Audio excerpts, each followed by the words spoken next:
નમસ્કાર મિત્રો, ખરેખર ચોંકાવનારા સમાચાર અત્યારે સામે આવી રહ્યા છે. મહિલાએ દીકરી પર બળાત્કાર કરનાર પિતાનો પ્રાઇવેટ પાર્ટ જ કાપી નાખ્યો. ખરેખર સીસીટીવીમાં આખી ઘટના કેદ થઈ છે. સમગ્ર ઘટના શું હતી તમને આ ઘટનામાં વાત કરું. કેજીએફ ફિલ્મનો એક પ્રખ્યાત ડાયલોગ છે, માતા આ દુનિયાની સૌથી મોટી યોદ્ધા છે.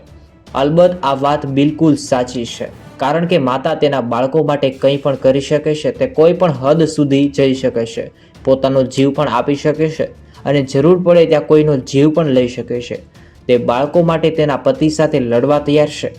વિયેતનામના એક માતાએ આવું જ કર્યું. તેના પતિએ દીકરી સાથે એવું જઘન્ય કૃત્ય કર્યું કે મહિલા તેને જોઈ ન શકી. તેનો બદલો લીધો, પતિનો પ્રાઇવેટ પાર્ટ જ કાપી નાખ્યો. ખરેખર સમગ્ર જે ઘટના ઘટી છે, દીકરી સાથે જે દુષ્કર્મ આચરવામાં આવ્યું, તેને લઈ તમારે શું કહેવું છે અને આ સમગ્ર જે ઘટના ઘટી છે, ખરેખર આ ઘટના વિશે તમારે શું કહેવું છે, જરૂરથી મિત્રો કોમેન્ટમાં જણાવો.